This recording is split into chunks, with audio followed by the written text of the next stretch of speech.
The Battle of Verdun was fought from February 21 to December 18, 1916 during the First World War on the Western Front between the German and French armies, on hills north of Verdun-sur-Meuse in northeastern France. The German Fifth Army attacked the defences of the Région Fortifiée de Verdun and those of the Second Army garrisons on the right bank of the Meuse, intending to rapidly capture the Côtes de Meuse, from which Verdun could be overlooked and bombarded with observed artillery fire.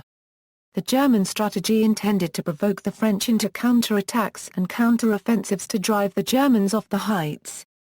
French attacks would be relatively easy to repel with massed artillery fire from the large number of medium, heavy and super-heavy guns, supplied with large amounts of ammunition on excellent pre-war railways, within 24 kilometres of the front line. The German strategy assumed that the French would attempt to hold on to the east bank of the Meuse, then commit the French strategic reserve to recapture it and suffer catastrophic losses from German artillery fire, while the German infantry held positions easy to defend and suffered few losses.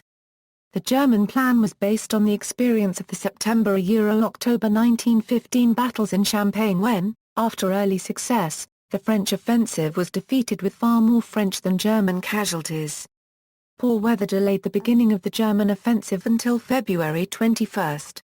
French construction of defensive lines and the arrival of reinforcements before the opening attack were able to delay the German advance despite many losses. By March 6, 21½ French divisions were in the RFB and defense in depth had been established. Par copyright ordered that no withdrawals were to be made and that counter-attacks were to be conducted, despite exposing French infantry to fire from the German artillery massed in the area. By March 29 French artillery on the west bank had begun a constant bombardment of German positions on the east bank, which caused many German infantry casualties.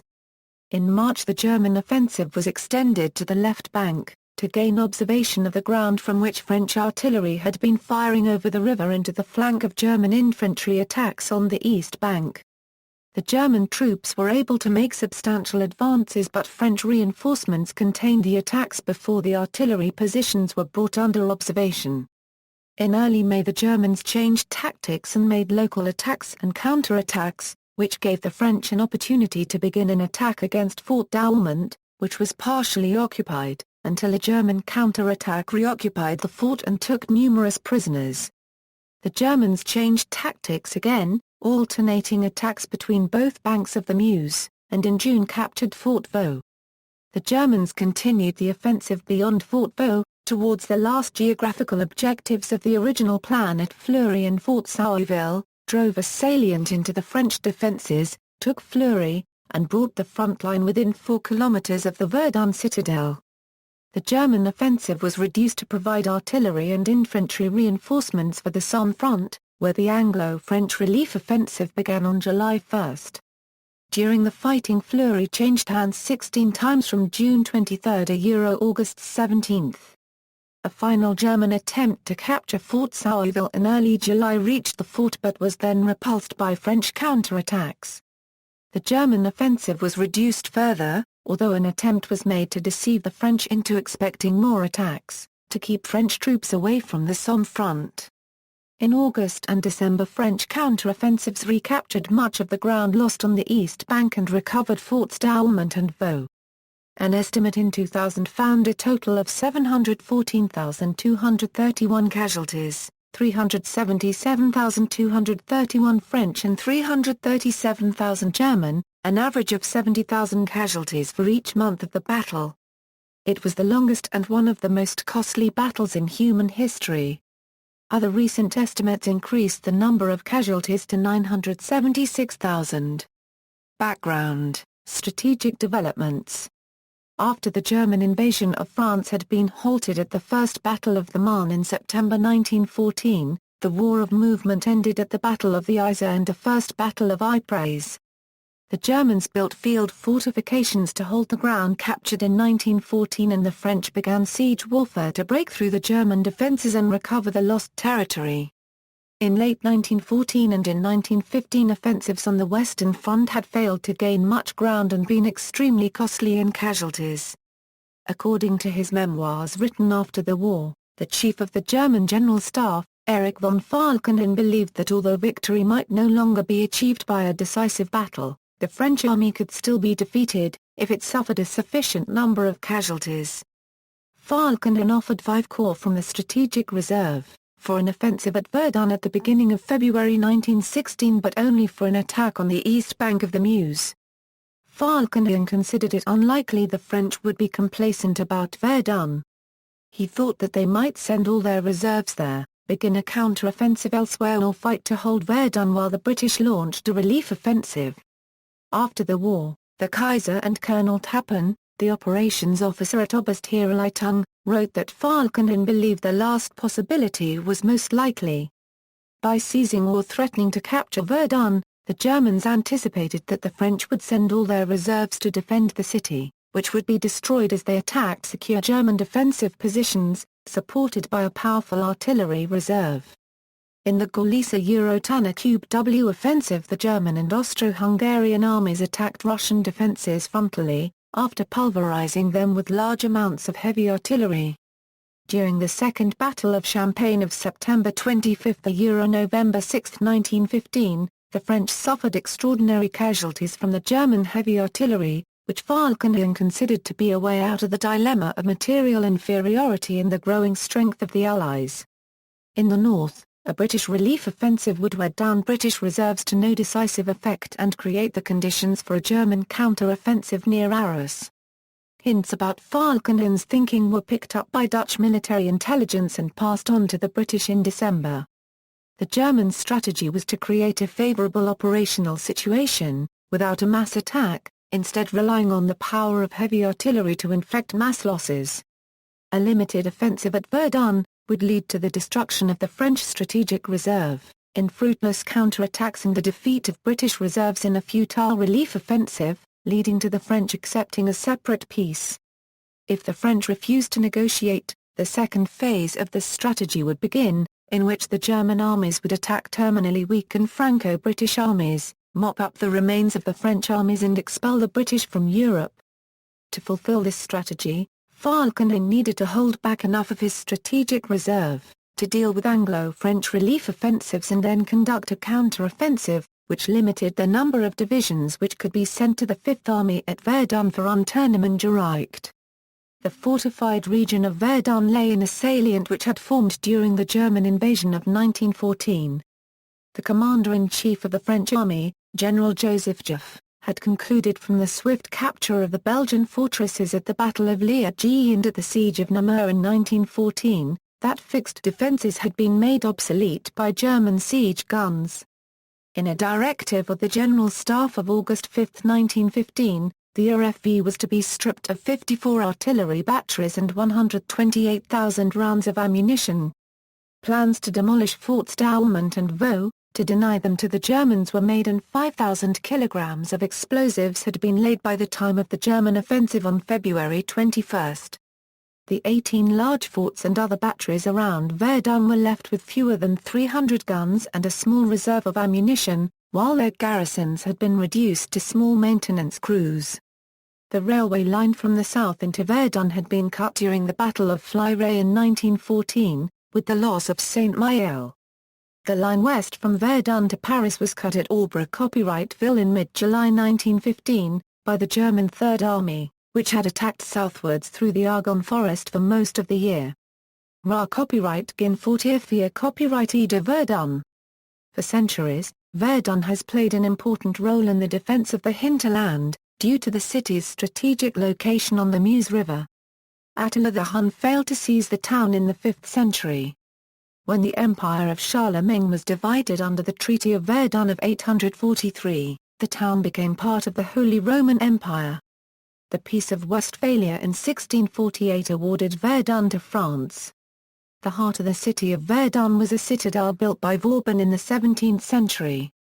A double ring of 28 forts and smaller works had been built around Verdun on commanding ground at least 150 meters above the river valley, from 2.5 8 kilometers from the citadel at Verdun, as part of a program devised by Tsar Ra Ra de Rivières in the 1870s. to build 2 lines of fortresses from Belfort to Upper-Pinel and from Verdun to Toul as defensive screens and the encirclement of towns intended to be the basis for counterattacks.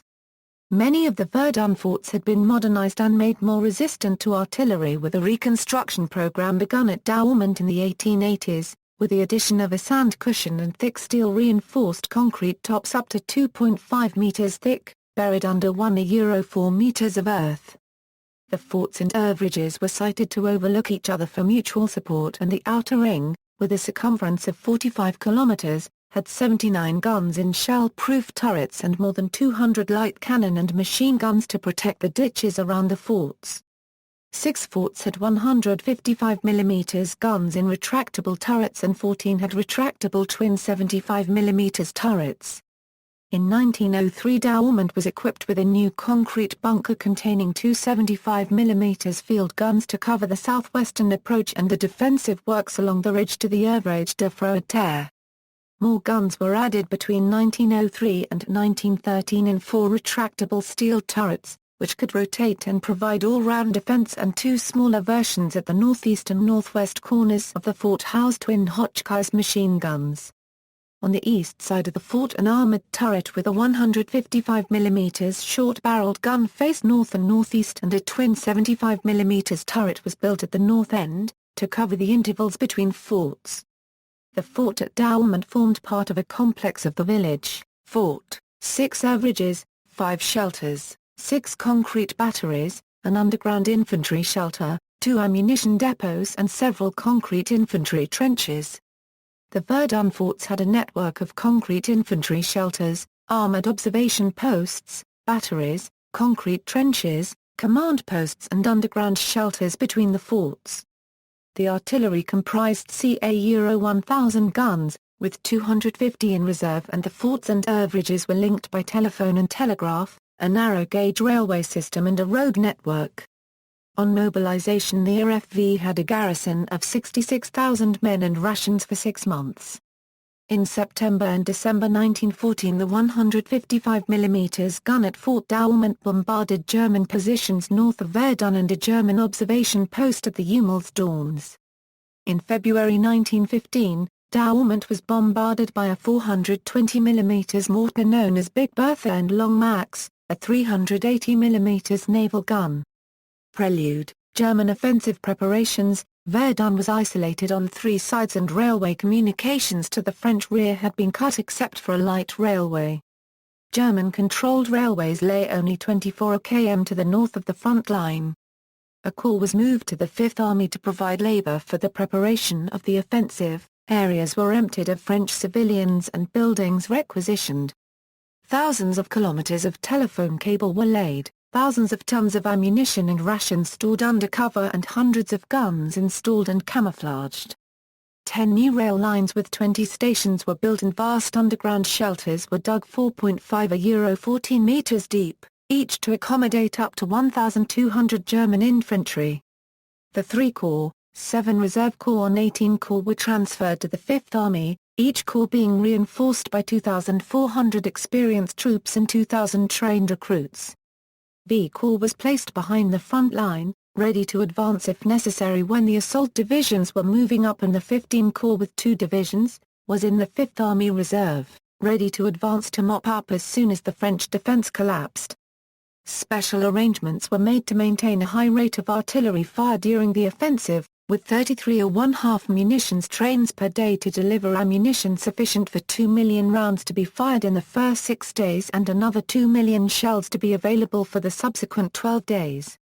5 repair shops were built close to the front to keep guns in action with minimal delays for maintenance, and factories in Germany were made ready rapidly to refurbish artillery which needed more extensive repairs. Redeployment of the artillery was arranged so that field guns, mobile heavy guns and howitzers could be advanced under the covering fire of mortars and the super-heavy artillery. A total of 1,201 guns were massed on the Verdun front, 2/3 of which were heavy and super-heavy artillery which had been obtained by stripping the modern German artillery from the rest of the Western Front and substituting older types and captured Russian guns. The German artillery could fire into the Verdun salient from 3 directions yet remain dispersed. German plan of attack. The Fifth Army divided the attack front into areas, A occupied by the 7 Reserve Corps, B by the 18 Corps, C by the 3 Corps, and D on the Woevre plain by the 15 Corps. The preliminary artillery bombardment was to begin in the morning of February 12 and at 5 p.m. infantry in areas or C would advance in open order, supported by grenade and flamethrower detachments. Where possible, the French advanced trenches were to be occupied and the second position reconnoitred, to prepare the artillery support for the second day. Great emphasis was placed on limiting German infantry casualties by following up destructive bombardments by the artillery, which was to carry the burden of the offensive. The initial objectives were the Meuse Heights on a line from Freud Terrace to Fort Sauval and Fort de Vannes, which would provide a secure defensive position from which to repel French counterattacks. Control of the artillery was centralized by an order for the activities of the artillery and mortars, which stipulated that the corps generals of foot artillery were responsible for local target selection, while coordination of flanking fire by neighboring corps and the fire of certain batteries was determined by the Fifth Army headquarters. French fortifications were to be engaged by the heaviest howitzers and enfilade fire, and long-range bombardment of supply routes and assembly areas by the heavy guns. Counter-battery fire was reserved for specialist batteries firing gas shells.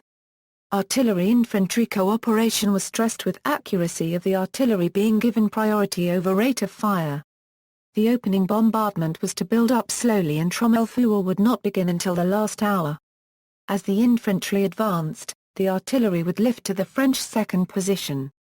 Artillery observers were to advance with the infantry and communicate with the guns by field telephones, flares and colored balloons.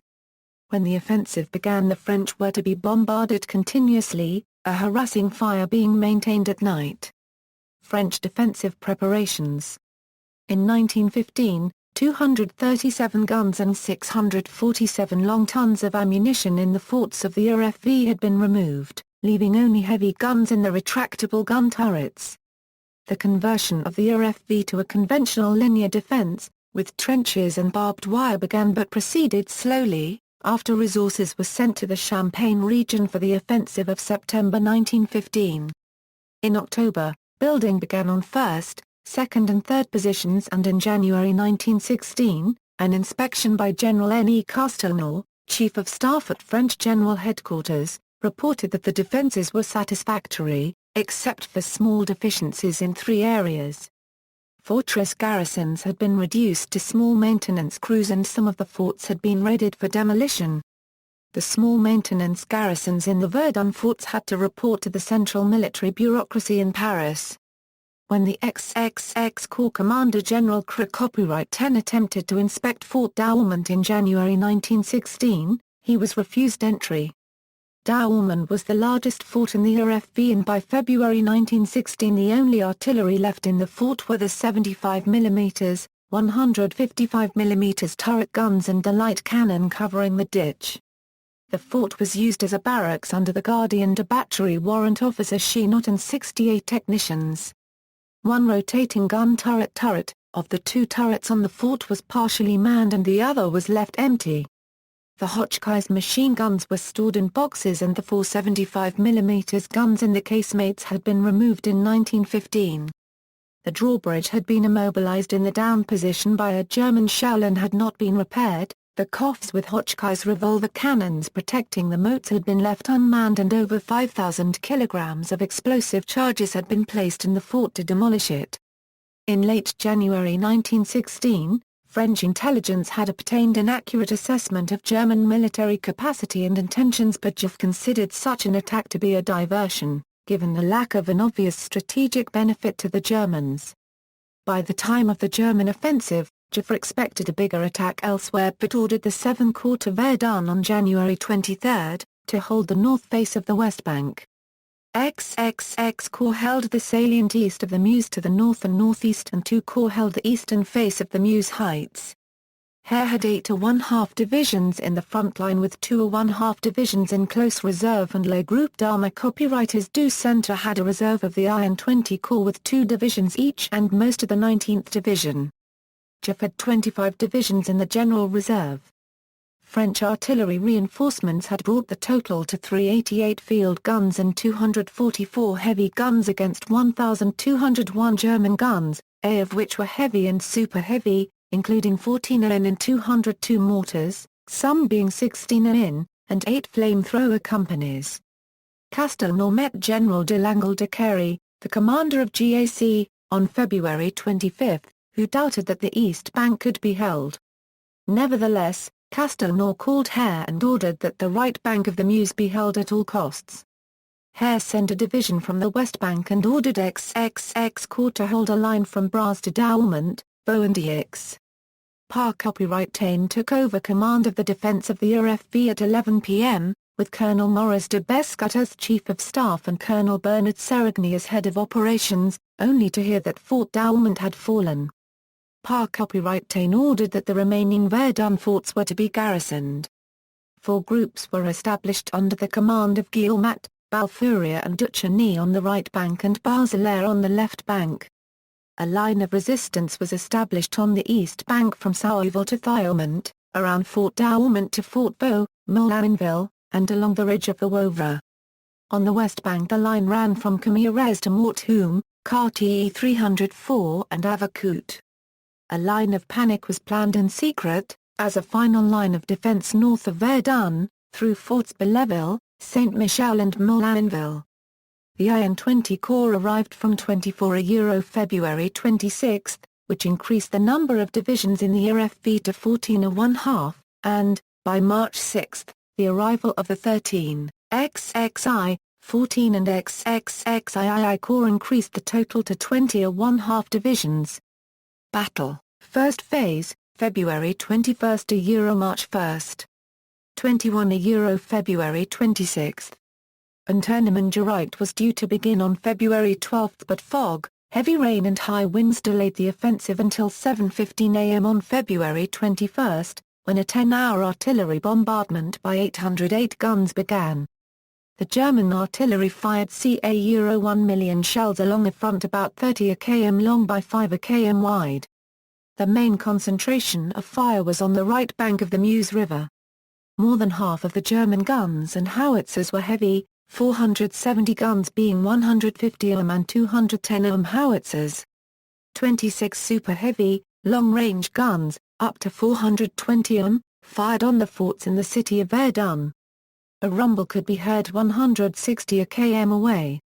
The bombardment was paused at midday, as a ruse to prompt French survivors to reveal themselves, and German artillery observation aircraft were able to fly over the battlefield unmolested by French aircraft. The 3rd, 7th and 18th Corps attacked at 4 p.m.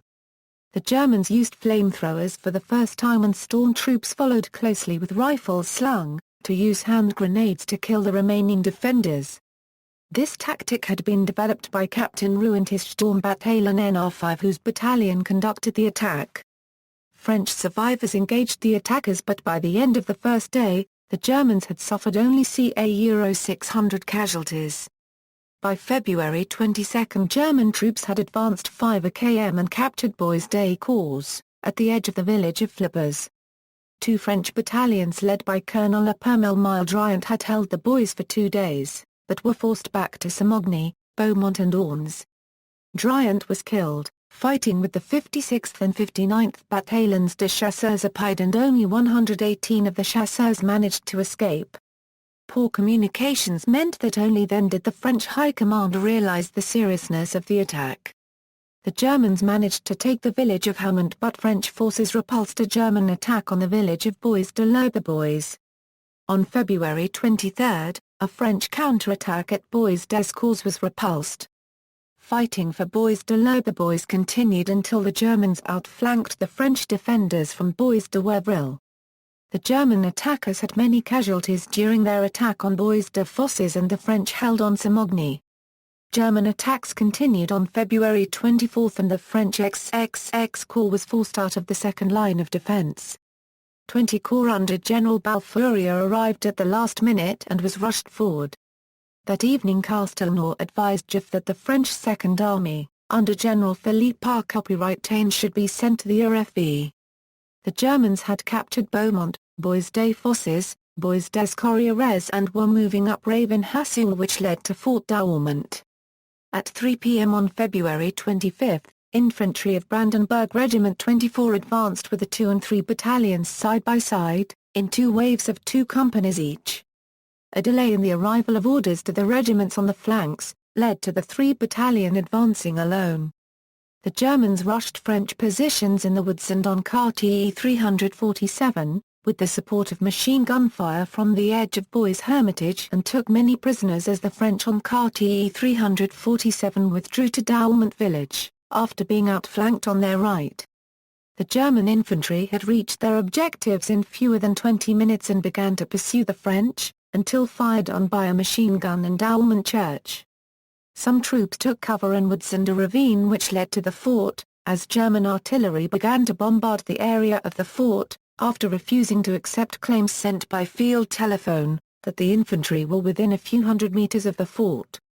Several German parties were forced to advance to find cover and 2 parties independently made for the fort. The German party of ca 100 soldiers tried to signal to the artillery with flares, but twilight and falling snow obscured them from view. Some of the party began to cut through the wire around the fort and French machine gun fire from Douaumont village ceased. The French had seen the German flares and took the Germans on the fort to be Zouaves retreating from Quartier 378, and the Germans reached the north end of the fort before the French resumed firing. The German party found a way through railings and got into the ditch of the fort but were not fired on from within.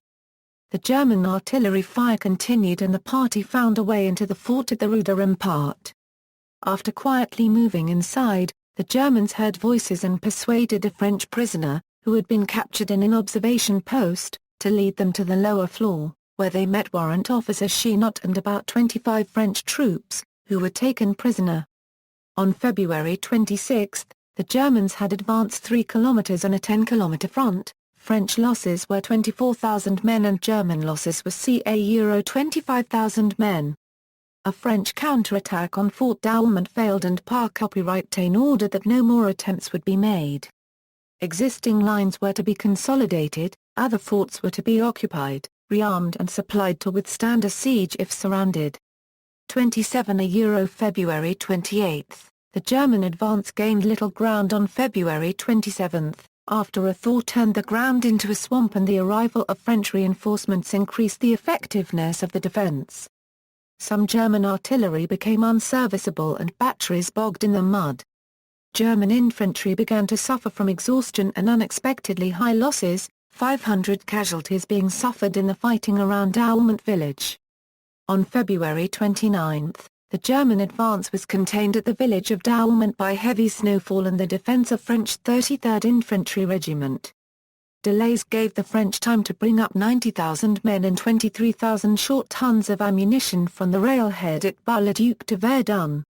The swift German advance had gone beyond the range of artillery covering fire and the muddy conditions made it very difficult to implement the scheduled moves forward of artillery. The German advance southwards also brought it into range of French field artillery on the west bank of the Meuse, which inflicted higher losses on the German infantry. Second phase, March 6 April 6 15 March 11. Before the offensive, Falkenhayn had expected that French artillery on the west bank could be suppressed by counter-battery fire, but this had failed, even after setting up an artillery task force, and French fire from the west bank caused many casualties. The Fifth Army asked for more troops in late February, but Falkenhayn refused due to the rapid advance already achieved on the east bank and because he needed the rest of the OHL reserve for an offensive elsewhere, once the attack at Verdun had attracted and consumed French reserves. The pause in the German advance on February 27 led Falkenhayn to have second thoughts and to decide between terminating the offensive or reinforcing it. On February 29, Knobelsdorff, the Fifth Army Chief of Staff, prized 2 divisions from the OHL reserve, with the assurance that once the heights on the west bank had been occupied the offensive on the east bank could be completed. The 6th Reserve Corps was reinforced with the X-Reserve Corps to capture a line from the south of Avaucourt to Quartier 304 north of Essens, Morthoum, Bois-des-Courrières and Quartier 205, from which the French artillery on the west bank could be destroyed. the artillery of the two-corps assault group on the west bank, was reinforced by 25 heavy artillery batteries. Artillery command was centralized under one officer and the artillery on the east bank was to fire and support. The attack was planned by General Heinrich von Goslar in two parts, on Morthume and KT 265 on March 6, followed by attacks on Avricourt and KT 304 on March 9. The German bombardment reduced the top of KT 304 from a height of 304 meters to 300 meters. Morthume sheltered batteries of French field guns, which hindered German progress towards Verdun on the right bank. The hills also provided commanding views of the left bank. After storming the Bois de Corbeau and then losing it to a French counterattack, the Germans launched another assault on Morthume on March 9, from the direction of vɛʁdœ to the northwest. Bois des Corbeaux was captured again at great cost in casualties, before the Germans took parts of Morthume, KT 304, Camires and Chattancourt on March 14. 11 March April 9. After a week, the German attack had reached the first day objectives and then found that French guns behind Quartier de Meuse and Bois boroughs were still operational and continued to inflict many casualties on the east bank. German artillery moved to Quartier 265, was subjected to systematic artillery fire by the French, which left the Germans needing to implement the second part of the West Bank offensive, to protect the gains of the first phase. German attacks changed from large operations on broad fronts, to narrow front attacks with limited objectives. On March 14 the German attack captured KT 265 at west end of Morthume, but the French 75th Infantry Brigade managed to hold KT 295 at the east end. On March 20, after a bombardment by 13,000 trench mortar rounds, the 11th Bavarian and 11th Reserve Divisions attacked vɛʁdœ and Bois de Maloncourt and reached their initial objectives easily. Goslar then paused the attack, to consolidate the captured ground and to prepare another big bombardment for the next day, and on March 22, two divisions attacked Termite Hill near KT 304 but were met by a mass of artillery fire, which also fell on assembly points in the German lines of communication, which ended the German advance. The limited German success had been costly and French artillery inflicted more casualties as the German infantry tried to dig in. By March 30, Goslar had captured Bois de Maloncourt but had lost 20,000 casualties and the Germans were still short of KT 304. On March 30, the XXII Reserve Corps arrived as reinforcements and General Max von Gorwitz took command of a new Angriffsgruppe West. Maloncourt village was captured on March 31, Haucourt fell on April 5 and Bethencourt on April 8. On the east bank, German attacks near Vaux reached Bois-Caulet and the Vaux-Fleury railway but were then driven back by the French 5th Division. An attack was made on a wider front along both banks by the Germans at noon on April 9, with 5 divisions on the left bank, but this was repulsed except at Morthume, where the French 42nd Division was forced back from the northeast face. On the right bank an attack on Quartier du Poivre failed. In March the German attacks had no advantage of surprise and faced a determined and well-supplied adversary and superior defensive positions. German artillery could still devastate French defensive positions but could not prevent French artillery fire from inflicting many casualties on German infantry and isolating them from their supplies. Massed artillery fire could enable German infantry to make small advances, but massed French artillery fire could do the same for French infantry when they counter-attacked, which often repulsed the German infantry and subjected them to constant losses, even when captured ground was held. The German effort on the West Bank also showed that capturing a vital point was not sufficient, because it would be found to be overlooked by another terrain feature which had to be captured to ensure the defense of the original point, which made it impossible for the Germans to terminate their attacks until a safe defensive position had been reached. By the end of March the offensive had cost the Germans 81,607 casualties and Falkenhayn began to think of ending the offensive, lest it become another costly and indecisive First Battle of Ypres. The Fifth Army Staff requested more reinforcements from Falkenhayn on March 31 with an optimistic report claiming that the French were close to exhaustion and incapable of a big offensive. the Fifth Army Command wanted to continue the East Bank offensive until a line from vɛʁdœ to Fleury, Fort Sauval and Fort de Tavannes had been reached, while on the West Bank the French would be destroyed by their own counter-attacks. On April 4, Falkenhayn replied that the French had retained a considerable reserve and that German resources were limited and not sufficient to replace continuously men and munitions. If the resumed offensive on the East Bank failed to reach the Meuse Heights, Falkenhayn was willing to end the offensive and accept that it had failed. Third phase, April 16 to July 1, April. The failure of German attacks in early April by Angriffsgruppe led Knebelsdorff to obtain reports from the Fifth Army Corps commanders, who unanimously wanted to continue the offensive. Infantry were exposed to continuous artillery fire, from the flanks and behind. Communications from the rear and reserve positions were equally vulnerable, which caused a constant drain of casualties. Defensive positions were difficult to build because existing positions were on ground which had been swept clear by German bombardments early in the offensive, leaving German infantry with very little cover from French artillery. A 15-corps commander, General Berthold von Deimling, also wrote that passive endurance of French heavy artillery and gas bombardments was undermining the morale of the German infantry and that it was necessary to go on. Knebelsdorff reported these findings to Falkenhayn on April 20 and added that if the Germans did not go forward, they must go back to the start line of February 21. Knebelsdorff rejected the policy of limited piecemeal attacks tried by Muddra, while in command of Angriffsgruppe and advocated a return to wide front attacks with unlimited objectives, intended swiftly to reach the line from vɛʁdœ to Fleury, Fort Sauval and Fort de Tavannes. Falkenhayn was persuaded to agree to the change and by the end of April, 21 divisions, most of the OHL reserve, had been sent to Verdun and troops were transferred from the Eastern Front. The resort to large, unlimited attacks was costly for both sides but still advanced the German positions only slowly. Rather than causing devastating French casualties with heavy artillery in secure positions, which the French were compelled to attack, the Germans inflicted casualties by attacks which provoked French counterattacks and assumed that the process inflicted 5 French casualties for 2 German losses. In mid-March Falkenhayn had reminded the Fifth Army to use tactics intended to conserve infantry, after the corps commanders had been allowed discretion, between the cautious step-by-step tactics desired by Falkenhayn and maximum efforts, intended to obtain quick results. On the third day of the offensive, the 6th Division of the Three Corps of General Ewald von Lockow, had ordered that Herbois be taken regardless of loss and the 5th Division had attacked Wevril to the accompaniment of its band.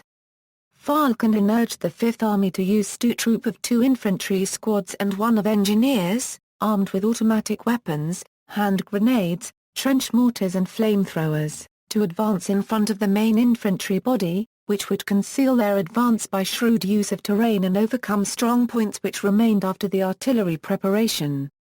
Strong points which could not be taken were to be bypassed and captured by follow-up troops. Falkenhayn ordered that command of the field and heavy artillery be unified, with a commander at each corps headquarters, with common observers and communications so that batteries in different places could bring targets under converging fire, which would be distributed to divisions systematically.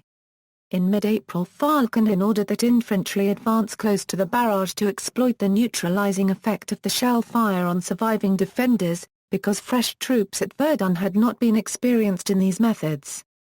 Knebelsdorff persisted with attempts to maintain momentum, which was incompatible with the methods of casualty conservation which could be implemented only with limited attacks with pauses to consolidate and prepare. Commanders like Muddra were sacked. Falkenhayn also intervened to change German defensive tactics and advocated a dispersed defense with the second line to be held as a main line of resistance and jumping-off point for counterattacks.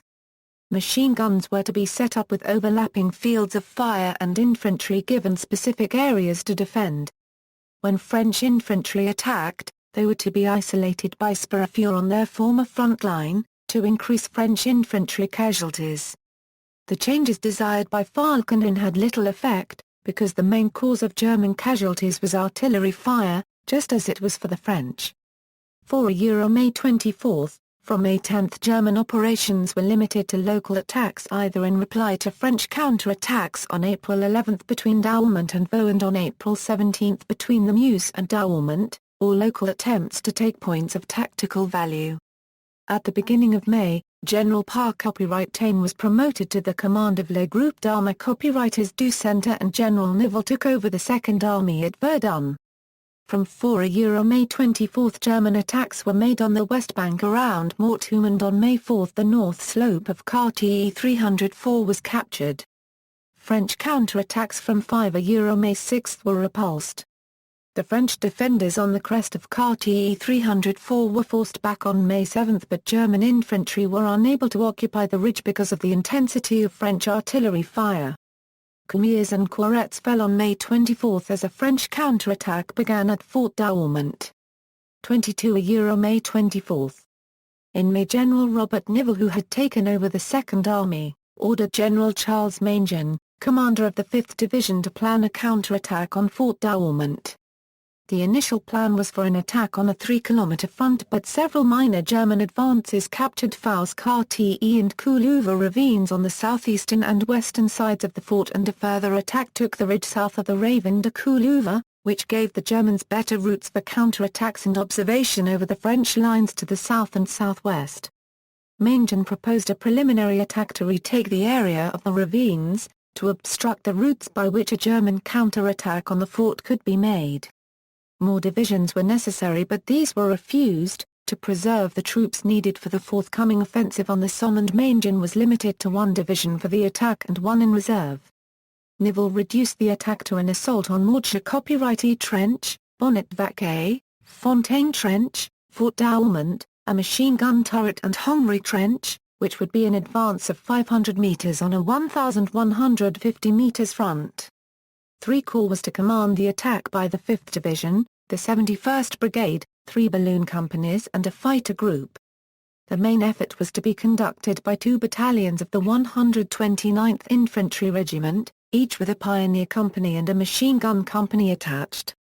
The 2nd Battalion was to attack from the south and the 1st Battalion was to move along the west side of the fort to the north end, taking Fontaine Trench and linking with the 6th Company.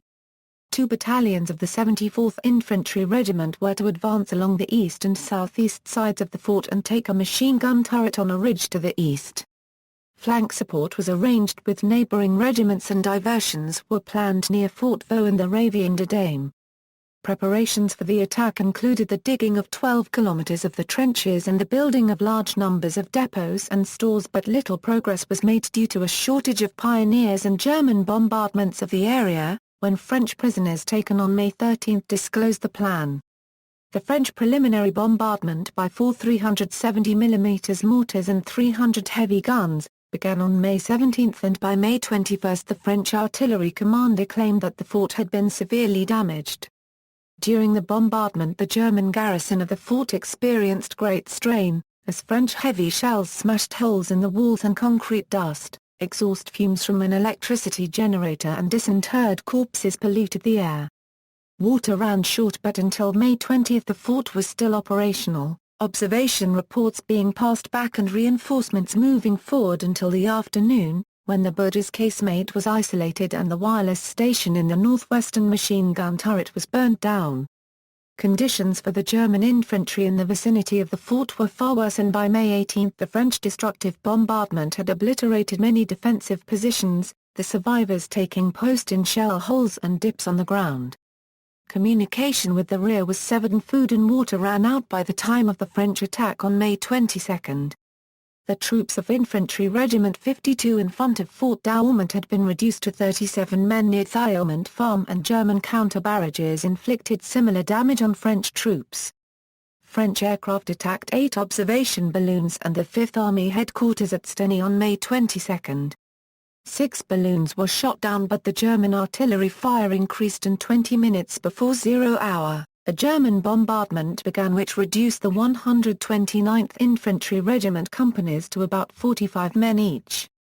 The assault began at 11:50 a.m. on the 22nd May on a 1-kilometer front. On the left flank the 36th Infantry Regiment quickly captured Morcha Copyright Trenching Bonnet vɛʁdœ but lost many casualties and advanced no further. The flank guard on the right was pinned down except for one company which disappeared, and in Bois Cowlet a battalion of the 74th Infantry Regiment was unable to leave its trenches. The other battalion managed to reach its objectives at an ammunition depot and shelter called DV1 at the edge of Bois Cowlet and the machine gun turret east of the fort, where the battalion found its flanks unsupported. Despite German small arms fire, the 129th Infantry Regiment reached the fort in a few minutes and managed to get inside, through the west and south sides. By nightfall about half of the fort had been recaptured, and next day the 34th Division was sent to reinforce the fort. The reinforcements were repulsed and German reserves managed to cut off the French troops in the fort and force them to surrender, 1,000 French prisoners being taken. After 3 days the French had lost 5,640 casualties from the 12,000 men in the attack, and German casualties in Infantry Regiment 52, Grenadier Regiment 12 and Laib Grenadier Regiment 8 were 4,500 men. May 30 – June 7. Later in May 1916, the German attacks shifted from the left bank and returned to the right bank, south of Fort Douaumont. A German offensive began to reach Fleury Ridge, the last French defensive line, and take Région de Verdun, Fleury, Fort Sauville and Fort Vaux at the northeast extremity of the French line, which had been bombarded by c. 8,000 shells a day, since the beginning of the Verdun offensive. After a final assault on June 1 by ca 10,000 German troops, the top of the fort was occupied on June 2 and fighting went on underground until the garrison ran out of water and surrendered on June 7. In 5 days the German attack had advanced 65 meters for a loss of 2,700 killed against 20 French casualties. When news of the loss of Fort Vaux reached Verdun, the line of panic was occupied and trenches were dug on the edge of the city. On the left bank the German advanced from the line Quartier 304, Morthoum and Camires, and threatened Chattancourt and Avaucourt. Heavy rains slowed the German advance towards Fort Sauville, where attacks followed counter-attacks for the next 2 months. 22 June 25. On June 22, German artillery fired over 116,000 vɛʁdœ gas shells at French artillery positions, caused over 1,600 casualties and silenced much of the French artillery. Next day the German attack on a 5-kilometer front at 5 a.m. drove a 3x2 km salient into the French defences unopposed until 9 a.m., when some French troops were able to fight a rearguard action. The Région de Verdun and the Région de Verdun at the south end of the plateau were captured, and the village of Fleury and Chapelle Saint-Fine were overrun. The attack came close to Fort Sauville, which since April had been hit by ca 38,000 shells and brought the Germans to within 5 kilometers of the Verdun citadel. Chapelle Saint-Fine was quickly recaptured and the German attack could not be maintained. The stock of vɛʁdœ shells had been exhausted and water supplies to the troops in the front line broke down. The narrow salient was vulnerable to fire from 3 sides and the attack could not be continued until more supplies of vɛʁdœ ammunition could be brought forward. Chapelle Saint-Fine became the furthest point reached by the German Verdun offensive, and on June 24 the Anglo-French preliminary bombardment began on the Somme. Fleury changed hands 16 times from June 23 to August 17. 4 French divisions were diverted to Verdun from the Somme, and the French artillery recovered sufficiently on June 24 to cut off the German front line from the rear. By June 25 both sides were exhausted and Knobelsdorff suspended the attack. 4th phase July 1 to December 17. By the end of May French casualties at Verdun had risen to ca 185,000, and in June German losses had reached ca 200,000 men. The opening of the Battle of the Somme on July 1 forced the Germans to withdraw some of their artillery from Verdun, which was the first strategic success of the Anglo-French offensive. On August 29 Falkenhayn was replaced as Chief of the General Staff by Paul von Hindenburg and First Quartermaster General Erich Ludendorff, 9 July 15. Fort Sauville dominated a crest 1 kilometer southeast of Fleury, and its capture would give the Germans control of the heights overlooking Verdun. The German preparatory bombardment began on July 9, with an attempt to incapacitate French artillery with over 60,000 gas shells which had little effect, since the French had been equipped with an improved M2 gas mask. Fort Sauval and its approaches were bombarded with more than 300,000 shells, including some 514 shells on the fort. An attack by 3 German divisions began on July 11, in which German infantry bunched on the path leading to Fort Sauval and came under heavy fire from French artillery. The surviving troops were fired on by 60 French machine gunners who emerged from the fort and took post on the superstructure. 30 soldiers of Infantry Regiment 140 managed to reach the top of the fort on July 12, from where the Germans could see the roofs of Verdun and the spire of the cathedral, but after a small French counterattack, the survivors retreated to their start lines or surrendered. On the evening of July 11 Crown Prince Wilhelm was ordered by Falkenhayn to go onto the defensive, and on July 15, the French conducted a larger counterattack which gained no ground. For the rest of the month the French made only small attacks. August 1 to September 17. On August 1 a German surprise attack advanced 800 to 900 meters towards Fort Sauval, which prompted French counterattacks for 2 weeks, which retook only a small amount of the captured ground. On August 18 Fleury was recaptured, and by September French counterattacks had recovered much of the ground lost in July and August. On September 3 an attack on both flanks at Fleury advanced the French line several hundred meters, against which German counterattacks from 4 September 5 failed. The French attacked again on 9, 13 and 15 September 17.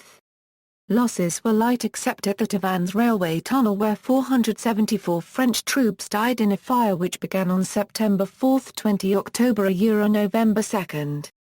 In October 1916 the French began the Wanneree Bataille offensive de Verdun, to recapture Fort Douaumont, an advance of more than 2 kilometres. 7 of the 22 divisions at Verdun were replaced by mid-October, and French infantry platoons were reorganized to contain riflemen, grenadiers and machine gunners. In a 6-day preliminary bombardment, the French artillery fired 855,264 shells, including 532,926 x75 mm field gun shells, 100,000 x 155 mm medium shells and 373 x 370 mm and 400 mm super heavy shells, from more than 700 guns and howitzers. 2 French Saint-Germain railway guns, 13 km to the southwest at Balayurt, fired 400 shells, each weighing 1 short ton. At least 20 super heavy shells hit Fort Douaumont, the 6th penetrating the lowest level and exploding in a pioneer depot, starting a fire next to 7,000 hand grenades. The 38th, 133rd and 74th Divisions attacked at 11:40 am, 50 meters behind a creeping field artillery barrage, moving at a rate of 50 meters in 2 minutes, beyond which a heavy artillery barrage moved in 500 1,000 meters lifts, as the field artillery barrage came within 150 meters, to force the German infantry and machine gunners to stay under cover. The Germans had partly evacuated Douaumont, which was recaptured on October 24, by French Marines and colonial infantry. More than 6,000 prisoners and 15 guns were captured by October 25, but an attempt on Fort Vaux failed. The Haudromont quarries, vɛʁdœ Thiaumont and Thiaumont Farm, Douaumont Village, the northern end of Canalette Wood, Vaux Pond, the eastern fringe of Bois Fumin and the Demeloop Battery were captured. The heaviest French artillery bombarded Fort Vaux for the next week, and on November 2, the Germans evacuated the fort, after a huge explosion was caused by a 220 mm shell. French eavesdroppers overheard a German wireless message announcing the departure, and a French infantry company entered the fort without firing a shot. On November 5, the French reached a front line of February 24. Operations ceased until December 15 December 17, 1916. An offensive by 4 divisions and 4 in reserve, planned by General Nivelle and executed by General Mangin, began at 10 am on December 15, after a 6-day bombardment by 1,169,000 shells fired from 827 guns. The final French bombardment was directed by observation aircraft crews and fell on trenches, dugout entrances and observation posts. 5 German divisions supported by 533 guns held the defensive position, which was 2,300 am deep, with A of the infantry in the battle zone and the remaining in reserve 10 a 16 km back. 2 of the German divisions were under strength with only ca 3,000 infantry, instead of their normal establishment of ca 7,000. The attack was preceded by a double creeping barrage, shrapnel fire from field artillery 64 am in front of the infantry and a high-explosive barrage 140 am ahead, which moved towards a shrapnel bombardment along the German second line, laid to cut off the German retreat and block the advance of reinforcements. The German defense collapsed and 13,500 troops of the 21,000 in the 5 front divisions were lost, most having been caught under cover and taken prisoner when the French infantry arrived. The French reached their objectives at Valréville and Louvermont, which had been lost in February, along with Hardormont and Pepper Hill, despite very bad weather. German reserve battalions did not reach the front until the evening, and 2 Ian Grave divisions, which had been ordered forward the previous evening, were still 23 km away at midday. By the night of 16/December 17, the French had consolidated a new line from Psonvaux to Quartier du Poivre, 2 a 3 km beyond Douaumont and 1 km north of Fort Vaux, before the German reserve and Ian Grave units could counter-attack. The 155 mm turret at Douaumont had been repaired and fired in support of the French attack. The closest German point to Verdun had been pushed 7.5 km back from Verdun and all the dominating observation points had been recaptured. The French took 11,387 prisoners and 115 artillery pieces. Some German officers complained to Mangin about their lack of comfort in captivity, who replied, "We do regret it, gentlemen, but then we did not expect so many of you." General von Lockow, the Fifth Army commander, and General von Zweil, commander of 14 Reserve Corps, were sacked on December 16. Subsequent operations, 20 August 26, 1917. On August 20, 1917, the two-army Bataille offensive de Verdun was carried out by the XIII, 16, 15 and XXXII Corps, to capture Quartier 304 and Morthoum on the west bank and Quartier Talla and Beaumont on the east bank. The plan required an advance of 1 2 km on a 10-km front. On August 11, an artillery preparation by ca 3,000 guns on a 4 by 0.5 km area began, and by August 20, the French artillery had fired 3 million rounds, including 1 million heavy shells, along with a machine gun barrage fired on tracks, crossroads, supply lines and German artillery batteries. In 4 days, French troops captured Bois-Vaucoult, Morthoum, Bois-Corbeau and the Bismarck, Kronprinz and Gorwitz tunnels, which had connected the German front lines to the rear, underneath Morthoum and Quartier 304. On the right bank, Bois-Talla, Champneuville, Quartier 344, part of Bois-Fosse, Bois-Chaume, Mormont Farm were captured. Next day Quartier 304, Simogny and Racopierite-Gnierville fell, and on August 26, the French reached the southern outskirts of Beaumont. By August 26 the French had captured 9,500 prisoners, 30 guns, 100 trench mortars and 242 machine guns. September 7, 1917. After the success of the attack in August, Guillemot was ordered to plan an operation to capture several trenches and a more ambitious offensive to take the last ground from which German artillery observers could see Verdun. Par Copyright questioned Guillemot and Fail, who argued that the French could not remain in their present positions and must either advance or retire, advocating a limited advance to make German counterattacks harder, improve conditions in the front line and deceive the Germans about French intentions. The 2 corps on the east bank made small attacks, 15 corps on September 7 which failed, and XXXII Corps the next day, which was a costly success.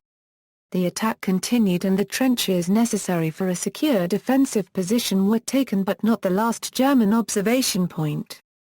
Further attempts to advance were met by massed artillery fire and counter-attacks. The French commanders ended the operation. Meuse-Argonne offensive. The French Fourth Army and the American First Army attacked on a front from Moronvillers to the Meuse on September 26, 1918 at 5:30 p.m. after a 3-hour bombardment. American troops quickly captured Malinois, Bethencourt and Forges on the left bank of the Meuse, and by midday the Americans had reached Gercourt, Caissy, the southern part of Montfaucon and Cheppy. German troops were able to repulse American attacks on Montfaucon Ridge, until it was outflanked to the south and Montfaucon surrounded. German counterattacks from 27 September 28 slowed the American advance, but Avoyrie and Epernontil were captured, after which Montfaucon Ridge was taken along with 8,000 prisoners and 100 guns. On the right bank of the Meuse, a combined Franco-American force under American command took Brabant, Haumont, Bois-Dormont and Bois-de-Caux and then across the front line of February 1916. By November ca 20,000 prisoners, ca 150 guns, ca 1,000 trench mortars and several thousand machine guns had been captured. A German retreat began and continued until the armistice. Aftermath, analysis. Falkenhayn wrote in his memoir that he sent an appreciation of the strategic situation to the Kaiser in December 1915. The string in France has reached breaking point. A mass breakthrough for Euro, which in any case is beyond our means. A Euro is unnecessary. Within our reach there are objectives for the retention of which the French General Staff would be compelled to throw in every man they have. If they do so, the forces of France will bleed to death. And that German strategy in 1916 was to inflict mass casualties on the French, a goal which had been achieved in Russia in 1914 1915, to weaken the French army to the point of collapse. The French army had to be drawn into a situation from which it could not escape, for reasons of strategy and prestige. The Germans planned to use a large number of heavy and super-heavy guns to inflict a greater number of casualties than French artillery, which relied mostly upon the 75mm field gun. Foley wrote that Falkenhayn intended an attrition battle from the beginning, contrary to the views of Crumaich, Fluester and others, but that the lack of surviving documents had led to many interpretations of Falkenhayn's strategy. At the time, Falkenhayn's critics claimed that the battle demonstrated that he was indecisive and unfit for command. In 1937 Fluester had proposed this view forcefully. Afflerbach questioned the authenticity of the Christmas memorandum in his biography of Falkenhayn, and after studying such evidence as had survived in the Kriegsgeschichtliches Versuchsanstalt des Heeres files, concluded that the memorandum had been written after the war but that it was an accurate reflection of much of Falkenhayn's thinking in 1916. Crumaich wrote that the Christmas memorandum had been fabricated to justify a failed strategy and that attrition had been substituted for the capture of Verdun, only after the city was not taken quickly. Foley wrote that after the failure of the Ypres offensive of 1914, Falkenhayn had returned to the pre-war strategic thinking of Moltke-Elder and Hans Delbruck one-quarter Kehl-Nermatuing strategy, because the coalition fighting Germany was too powerful to be decisively defeated by military means alone. German strategy should aim to divide the Allies, by forcing at least one of the Entente powers into a negotiated peace. An attempt at attrition lay behind the offensive against Russia in 1915, although the Russians had refused to accept German peace feelers, despite the huge defeats inflicted by the Austro-Germans in the summer. With insufficient forces to break through the Western Front and to overcome the Entente reserves behind it, Falkenhayn attempted to force the French to attack instead, by threatening a sensitive point close to the front line. Eventually Falkenhayn chose Verdun as the place to force the French to begin a counter-offensive, which would be defeated with huge losses to the French, inflicted by German artillery on the dominating heights around the city. The Fifth Army would begin a big offensive with limited objectives, to seize the Meuse Heights on the right bank of the river, from which German artillery could dominate the battlefield. By being forced into a counter-offensive against such formidable positions, the French army would bleed itself white. As the French were weakened, the British would be forced to launch a hasty relief offensive, which would also be defeated with many casualties. If such defeats were not enough to force negotiations on the French, a German offensive would mop up the last of the Franco-British armies and break the Entente once and for all. In a revised instruction to the French Army of January 1916, the General Staff had stated that equipment could not be fought by men. Firepower could conserve infantry, but a battle of material prolonged the war and consumed over time the casualties which were preserved in each instance. In 1915 and early 1916, German industry quintupled the output of heavy artillery and doubled the production of super-heavy artillery. French production had also recovered since 1914, and by February 1916 the army had 3,500 heavy guns. In May 1916 JIF began a plan to each division 2 groups of 155 mm guns and each corps 4 groups of long-range guns. Both sides at Verdun had the means to fire huge numbers of heavy shells at targets to suppress defences before risking infantry movements. At the end of May the Germans had 1,730 heavy guns at Verdun against 548 French, which was sufficient to contain the Germans but not enough for a counter-offensive. German infantry found that the French endured preparatory bombardments, which was easier than for the Germans since French positions tended to be on dominating ground, not always visible and sparsely occupied. As soon as German infantry attacked, the French positions come to life, and the troops began machine gun and rapid field artillery fire. On April 22 the Germans lost 1,000 casualties, and in mid-April the French fired 26,000 field artillery shells during an attack to the southeast of Fort Douaumont. A few days after taking over at Verdun, Pétain told the air commander, Commandant Charles Trichonot de Rose, to sweep away the German air service and to provide observation for the French artillery. German air superiority was challenged and eventually reversed, using 8 aircraft escadrilles for artillery observation, counter-battery and tactical support. The fighting at Verdun was less costly to both sides than the War of Movement in 1914, which cost the French €850,000 and the Germans €670,000 men from Augusta-December. The German Fifth Army had a lower rate of loss than armies on the Eastern Front in 1915, and the French had a lower average rate of loss at Verdun than the rate over 3 weeks during the Third Battle of Champagne from September–October 1915, which had not been fought as battles of attrition.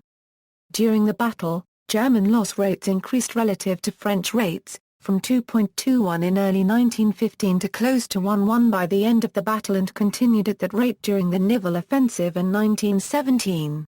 The main cost of attrition tactics was indecision. Limited objective attacks under an umbrella of massed heavy artillery fire could succeed but created unlimited duration. Pétain used a Noria system, to relieve French troops at Verdun after a short period, which brought most troops of the French army to the Verdun front but for shorter periods than the German troops opposite. French will to resist did not collapse. The symbolic importance of Verdun proved a rallying point. Falkenhayn was forced to conduct the offensive for much longer than planned and to commit far more infantry than intended. By the end of April most of the German strategic reserve was at Verdun, suffering similar casualties to the French army, although the Germans believed that they were inflicting losses at a rate of 5-2. German military intelligence thought that French casualties up to March 11 had been 100,000 men. Falkenhayn was confident that German artillery could easily inflict another 100,000 losses. In May Falkenhayn estimated that the French had lost 525,000 men against 250,000 German casualties, and that the French strategic reserve had been reduced to 300,000 troops. Actual French losses were €130,000 by May 1, and the Noria system had enabled 42 divisions to be withdrawn and rested, when their casualties reached 50%. 259 of the 330 infantry battalions of the French Metropolitan Army went to Verdun, against 48 German divisions, 25% of the ISVR. Afflerbach wrote that 85 French divisions fought at Verdun and that from February to August the ratio of German to French losses was 1.1, rather than the third of French losses assumed by Falkenhayn. By August 31 the Fifth Army's losses were 281,000 and French casualties numbered 315,000 men. In June 1916, The amount of French artillery at Verdun had been increased to 2,708 guns, including 1,138 x-75mm field guns. The French and German armies fired ca 10 million shells, with a weight of 1,350,000 long tons from February December. The German offensive had been contained by French reinforcements, difficulties of terrain and the weather by May, with the Fifth Army infantry stuck in tactically dangerous positions, overlooked by the French on the east bank as well as the west bank, instead of secure on the Meuse Heights. Attrition of the French forces was inflicted by constant infantry attacks, which were vastly more costly than waiting for French counterattacks and defeating them primarily with artillery. Eventually the stalemate was broken by the Brusilov offensive and the Anglo-French relief offensive on the Somme, the conduct of which had been expected to lead to the collapse of the Anglo-French armies. Falkenhayn had begun to remove divisions from the armies on the Western Front in June, to rebuild the strategic reserve, but only 12 divisions could be spared. 4 divisions were sent to the Second Army on the Somme, which had dug a layered defensive system based on the experience of the Schlacht. The situation before the beginning of the battle on the Somme was considered by Falkenhayn to be better than before previous offensives, and a relatively easy defeat of the British offensive was anticipated.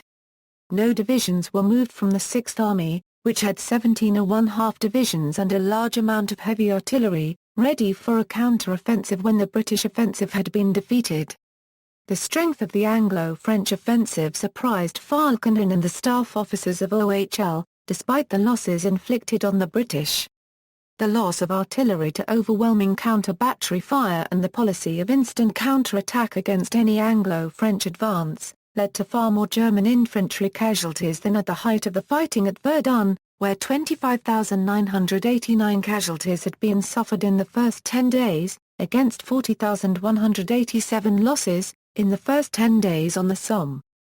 The Brusilov offensive had recommenced as soon as Russian supplies had been replenished, which inflicted more losses on Austro-Hungarian and German troops during June and July, when the offensive was extended to the north.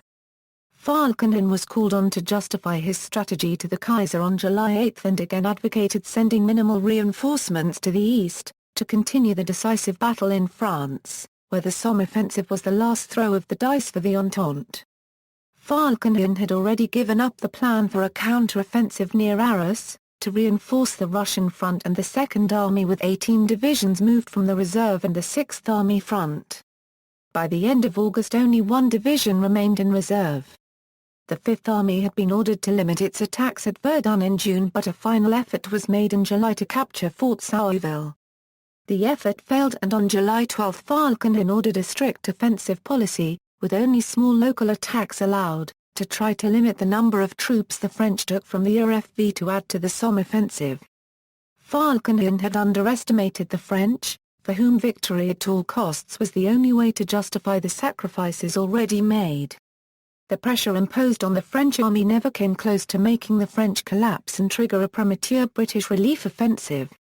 The ability of the German army to inflict disproportionate losses had also been exaggerated, in part because the Fifth Army commanders had tried to capture Verdun and attacked regardless of loss. Even when reconciled to Falkenhayn's attrition strategy, they continued to use the costly Vernichtung strategy and tactics of Bewegungskrieg. Failure to reach the Meuse Heights forced the Fifth Army to try to advance from poor tactical positions and to impose attrition by infantry attacks and counter-attacks. The unanticipated duration of the offensive made Verdun a matter of German prestige as much as it was for the French, and Falkenhayn became dependent on a British relief offensive and a German counter-offensive to end the stalemate. When it came the collapse of the Southern Front in Russia and the power of the Anglo-French attack on the Somme, reduced the German armies to holding their positions as best they could. On August 29 Falkenhayn was sacked and replaced by Hindenburg and Ludendorff, who ended the German offensive at Verdun on September 2. Casualties: terrain gave ca 750,000 Franco-German casualties in 299 days of battle. Dupy and Dupy gave 542,000 French casualties. Here and No Man calculated 714,231 casualties, 377,231 French and 337,000 German, an average of 70,000 casualties for each month of the battle. Mason noted 378,000 French and 337,000 German casualties. Clayton quoted 330,000 German casualties, of whom 143,000 were killed or missing, and 351,000 French losses, 56,000 killed, 100,000 missing or prisoners and 195,000 wounded.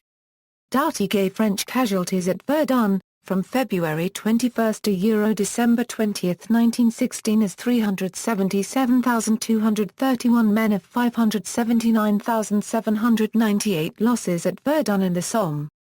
16% of Verdun casualties were known to have been killed, 56% wounded and 28% missing, many of whom were eventually presumed dead. Doughty wrote that other historians had followed Churchill, who gave a figure of 442,000 casualties by mistakenly including all French losses on the Western Front. In his second edition, Churchill wrote that the figure of 442,000 was for other ranks and the figure of probably 460,000 casualties included officers. Churchill gave a figure of 278,000 German casualties, of whom 72,000 were killed, and expressed dismay that French casualties had exceeded German by about 3-2. Churchill also stated that an eighth needed to be deducted from his figures for both sides, to account for casualties on other sectors, giving 403,000 French and 244,000 German total casualties. Grant gave a figure of 434,000 German casualties. Foley used calculations made by Wendt in 1931 to give German casualties at Verdun, between February 21 and August 31, 1916 as 281,000 against 315,000 French casualties.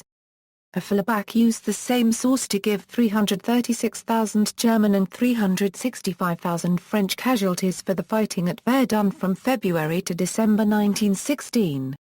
In 2013, Jankowski wrote that the French army began a new system of recording losses. Since the beginning of the war, units had produced a copyright Tats Nummer Copyright Rix des Perts every 5 days to the Bureau of Personnel at the General Staff.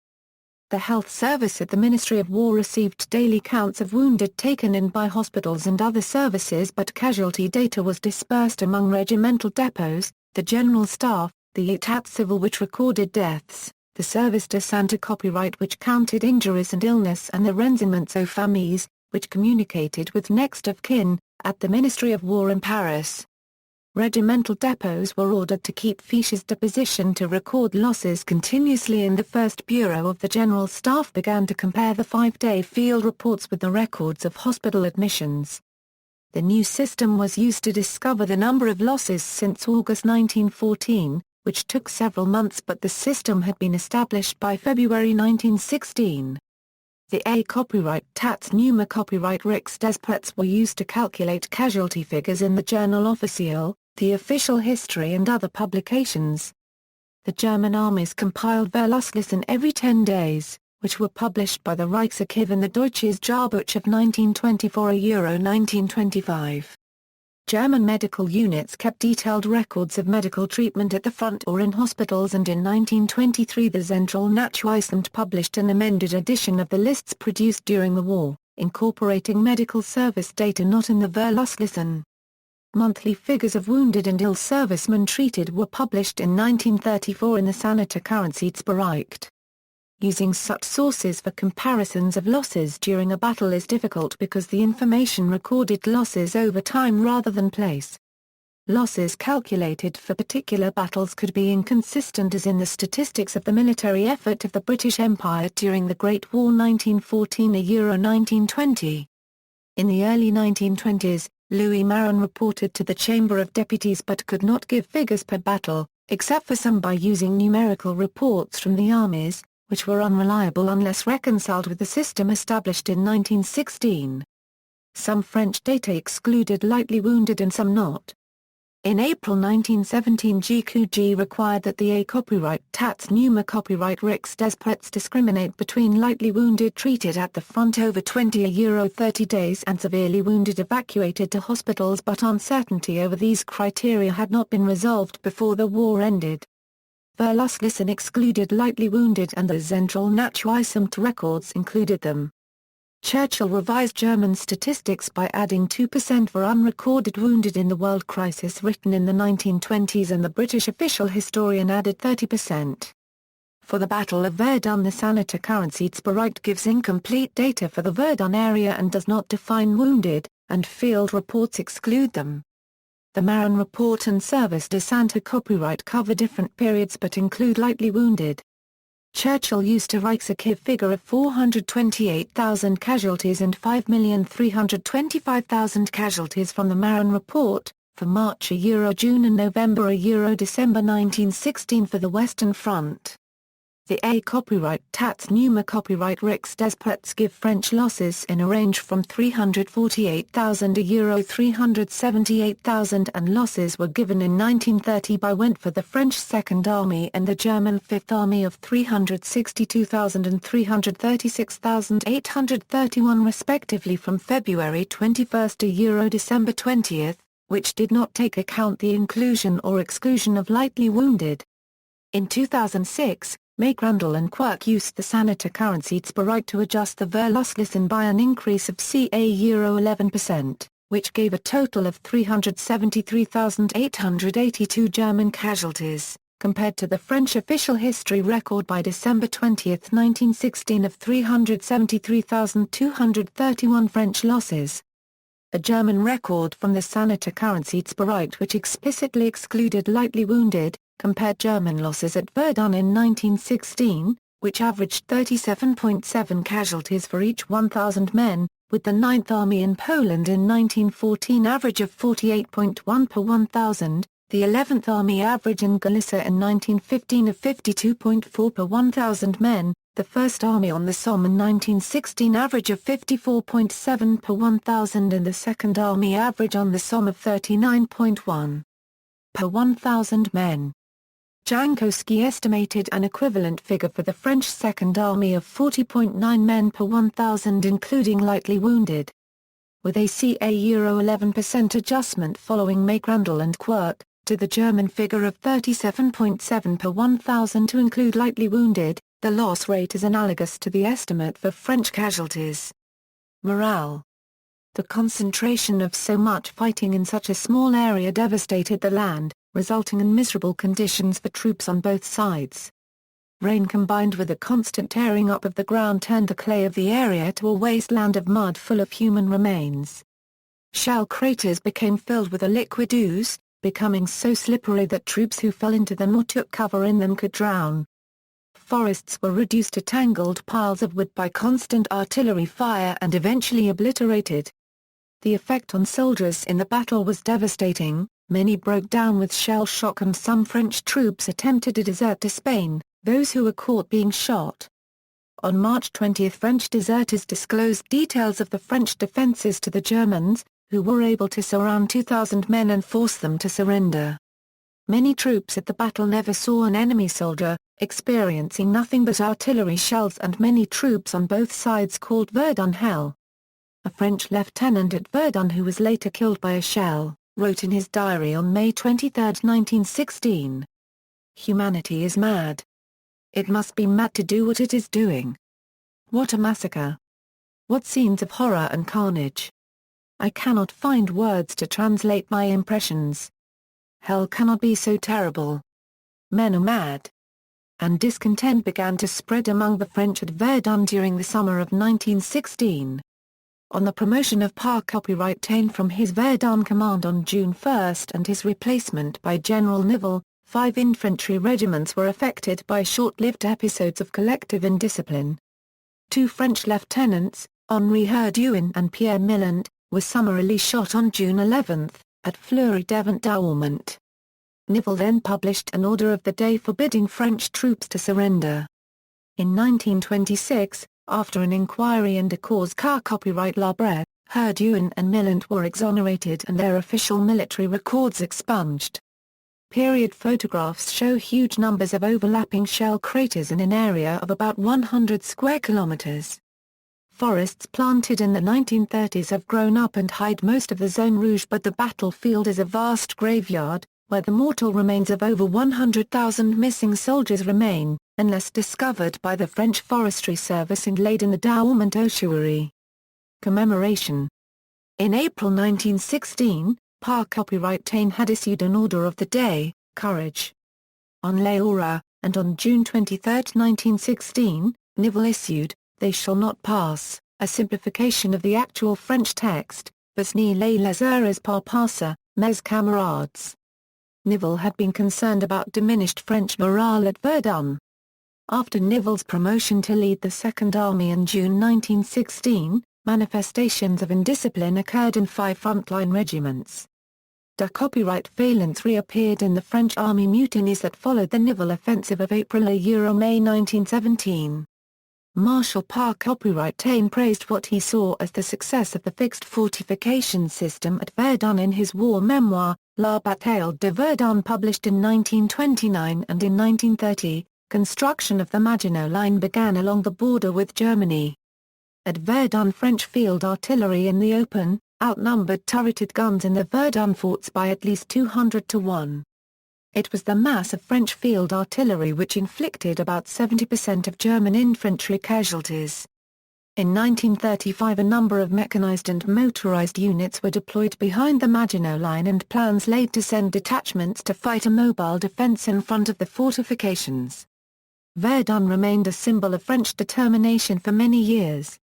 At the Battle of Dien-Bien-Phu in 1953–1954, General Christian de Castries remarked that the situation was somewhat like Verdun. French forces at Dien-Bien-Phu were supplied by transport aircraft using a landing strip in range of the Edmin artillery. The French forces at Verdun were supplied by road and rail, beyond the reach of German artillery. Verdun and its horrors have become for the French the representative memory of World War I. Antoine Prost wrote that like Auschwitz, Verdun marks a transgression of the limits of the human condition. From 1918–1939 the French expressed 2 memories of the battle, one a patriotic view, embodied in the memorials built on the battlefield, and the other the memory of the survivors who record the death, suffering and sacrifice of comrades.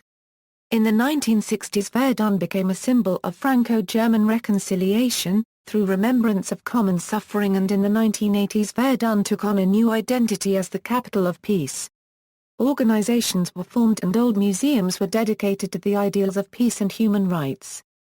On September 22, 1984, German Chancellor Helmut Kohl and French President François Mitterrand stood at the Douaumont Cemetery, holding hands for several minutes in the driving rain as a gesture of Franco-German reconciliation. In November 1998, German Chancellor Gerhard Schröder did not attend a joint French and German memorial service with French President Jacques Chirac. See also: List of French villages destroyed in World War I, Reverse Salient, Rue Verdun, Beirut, Lebanon, Bois Sacre. Copyright E, Notes. Footnotes. References. Further reading. External links: NASA satellite map, map of the Verdun battlefield. Underground at Verdun, the Battle of Verdun, info from firstworldwar.com, Verdun book excerpt, Dutch-Flemish World War I Forum, Verdun, A Battle of the Great War, Douaumont Bataille Ossuaire Virtual Tour 3 Panorama images, map of Europe during the Battle of Verdun, Sturmbataillon NR5 German Wikipedia, Contemporary Schneider Artillery Catalogue.